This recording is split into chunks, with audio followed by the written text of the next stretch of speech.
Over 500,000 people just did something that would have been unthinkable 5 years ago. Huh? They looked at their perfectly functional computers, saw Microsoft's demand to upgrade to Windows 11, and then said, no thanks, I'm done. They are not switching to Mac, not buying new hardware. They switched to something most people don't even know exists, and the most shocking is, 90% of them are never coming back. I'm going to show you exactly what's happening, why it's accelerating, and the 5 alternatives that are quietly dismantling Microsoft's desktop empire. Stick around, because what you're about to discover might change how you think about the computer sitting in front of you right now. Let me take you back to October 2021. Microsoft announces Windows 11 with all the usual fanfare, sleek new design, better performance, enhanced security, everything you'd expect from a next-generation operating system. Everyone's excited. Then Microsoft drops the requirements list, and suddenly everything changes. Perfectly functional machines that work just fine were suddenly declared obsolete overnight. Not because they couldn't handle Windows 11's features, not because they were too slow or too old, but because they were missing one tiny chip buried inside. It's called TPM 2.0. Now let me explain what this actually means for regular people. TPM stands for Trusted Platform Module, basically a security chip, and Microsoft decided that if your computer doesn't have this specific chip, you can't upgrade to Windows 11. So here's the choice Microsoft gave millions of users. Buy a brand new computer, which by the way will cost you hundreds or thousands of dollars, or stick with Windows 10, which we're about to stop supporting and updating, or figure something else out on your own. And you know what happened? Something Microsoft definitely didn't expect. People figured something else out. Let me show you the numbers, because when I first saw these, I couldn't believe it. According to multiple industry reports and data from BGR, around 500 million PCs are holding off upgrading to Windows 11. Now here's what's important to understand, that these aren't tech geeks who love tinkering with computers. We're talking about regular people, gamers who just want to play their games, small business owners running their shops, students doing homework, professionals working from home. They all found an alternative. And that alternative is Linux.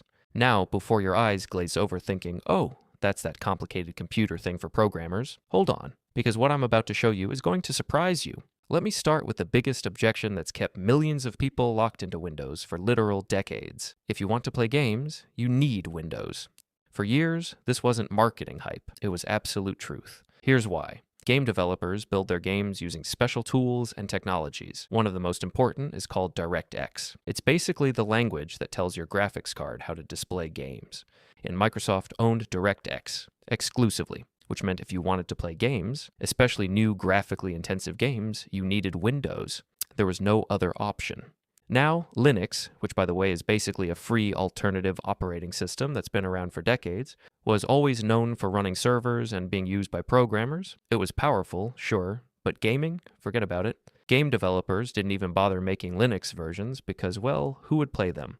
This is where the story gets interesting. Enter a company called System 76. They actually manufacture computers that run Linux instead of Windows, and in 2017 they released their own version of Linux called pop_OS. Their mission was to make Linux work perfectly right out of the box, especially for gaming. Now let me show you what they did that changed everything.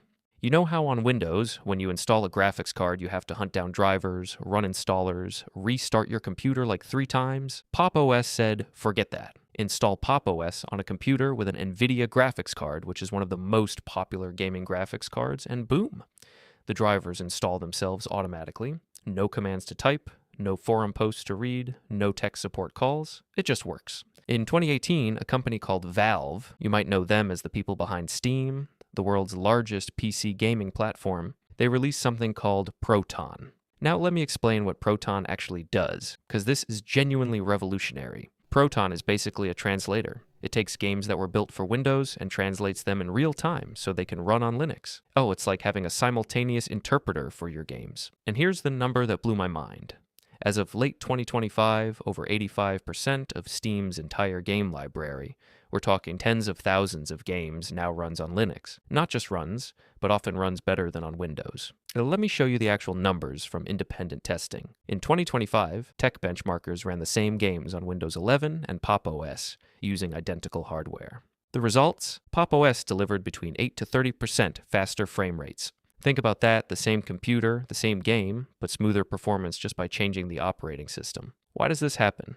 Here's the thing about Windows 11. It comes packed with stuff running in the background, telemetry services collecting data about you, Windows Defender scanning files, Microsoft Edge processes launching even if you use Chrome or Firefox, Cortana waiting for voice commands, OneDrive syncing.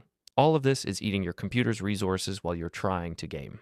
Where Pop! OS only runs what you actually need. Everything else stripped away, which means more power going directly to your games. Now, gamers are one thing, but what about everyone else? What about people who just want their computer to work like it used to? Let me tell you about something that happened to my neighbor. She's a freelance graphic designer, not a tech person, just someone who needs her computer to work. She had a 5-year-old laptop that ran Windows 10 perfectly. Then came the Windows 11 announcement.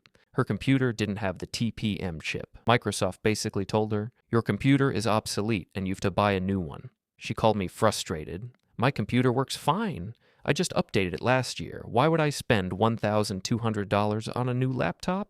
This is where Zorin OS enters the picture. Zorin has been around since 2008, but it found its moment in January 2026. They released version 18 with a very specific mission: give Windows users an escape route that doesn't feel like learning a completely new system. Let me show you what makes Zorin different. When you first boot it up, it looks almost identical to Windows 11, taskbar at the bottom, start menu on the left, system tray showing your Wi-Fi, volume, battery on the right. Everything is where your muscle memory expects it to be. Now let me talk about something that matters more than most people realize: privacy. When you use Windows 11, your computer is constantly sending information back to Microsoft. They call it telemetry. Sounds technical and harmless, right? But here's what that actually means. Your computer is telling Microsoft what hardware you have, what programs you install, when you use them, how you use them, error reports, usage patterns. Even on the strictest privacy settings, Windows 11 is still phoning home. Microsoft says this improves the user experience and helps fix bugs. But here's the question: where is that data stored? Who has access to it? What happens if there's a security breach? You don't get answers to these questions. You just get a terms of service document and a take it or leave it choice. On the other hand, Zorin collects nothing. No telemetry, no account creation forcing you to log in with an email, no cloud synchronization pushing you to upload your files to someone else's servers. Now let me show you something interesting. While regular users were discovering Zorin, a completely different group was making their own escape: professional developers and engineers. Fedora occupies a unique space. It's not trying to look like Windows. It's not trying to be easy for beginners. Fedora is for people who need cutting-edge technology and rock-solid security. It's sponsored by Red Hat, a company IBM bought for $34 billion in 2019. Red Hat makes Red Hat Enterprise Linux, the operating system running much of the internet's infrastructure. Banks use it. Government agencies use it. Tech giants use it. Fedora is where Red Hat tests new technologies before they go into the enterprise product, which means when you install Fedora, you're getting the same tools and security features used by Fortune 500 companies. But you're getting them first, and you're getting them completely free. Let me show you something that matters for security. Fedora ships with something called SE Linux, enabled by default. It was originally developed by the NSA. On Windows 11, security is relatively simple. You're either an administrator with full permissions, or you're a regular user with limited permissions. That's basically it. SE Linux works at a much deeper level. It restricts what each program can access, even if malware somehow tricks its way into getting administrator privileges. It's like having individual security guards for every single program running on your computer. Now, if you've heard of Linux at all, you've probably heard of Ubuntu. Since 2004, it's become the default choice for developers, educators, scientists, and increasingly everyday users. Let me explain why Ubuntu is such a threat to Windows. It's not that Ubuntu does any one thing better than specialized versions. It's that Ubuntu does everything well enough for almost everyone. It's the Swiss Army knife of operating systems. Here's Ubuntu's superpower: the ecosystem. More software is packaged for Ubuntu than any other Linux distribution. More tutorials are written for Ubuntu. More hardware manufacturers test their drivers on Ubuntu. When companies decide to support Linux, they support Ubuntu first. This creates what's called a network effect. More people use Ubuntu, which attracts more support, which attracts more users, which brings more support. It's a flywheel that keeps spinning faster. Now, we get to number 1, and let me tell you why Linux Mint is absolutely destroying Windows 11. It gives people exactly what Windows used to be, before the advertising, before the data collection, before Microsoft turned your operating system into a platform for selling you subscriptions. Mint consistently ranks as the most popular Linux distribution for regular desktop users, and it's specifically designed for people leaving Windows. When you first see Mint's desktop, You'll immediately recognize everything. Taskbar at the bottom. Start menu in the corner. File manager that works exactly like Windows Explorer. System settings organized logically. Everything is where you expect it to be. You don't need to learn new concepts or adjust to a radical new interface. You sit down and you just know where everything is. But familiarity is only part of why Mint is winning. Here's the deeper reason. Mint prioritizes stability over novelty. It's based on Ubuntu's long-term support releases, which means you get security updates for 5 years without major changes to how your system works. If we compare that to Windows 11, Microsoft pushes feature updates that rearrange menus, add features you didn't ask for, change behaviors you've relied on for years. Remember when they moved the start menu to the center and people lost their minds? Mint changes only when you want it to change. You're in control. Let me show you something about resource usage that really matters. Mint runs smoothly on computers with just 4 gigabytes of RAM and dual-core processors. Windows 11 technically lists the same requirements, but in practice, it struggles. Privacy on Mint is beautifully simple. There is none. Not in the sense that your data is exposed, but in the sense that Mint collects nothing about you. No usage statistics, no crash reports unless you explicitly choose to send them, no account creation, no cloud login. Going through all of this made me realize something. Most of us use computers every single day, but very few of us actually understand how they work under the hood. What's a kernel? How does memory management work? Why does one system feel faster than another? Once you start asking those questions, you realize there's a whole world of computer science behind it. And honestly, that curiosity is what pushed me to start learning this stuff properly. Fear naturally. That's when I found Brilliant.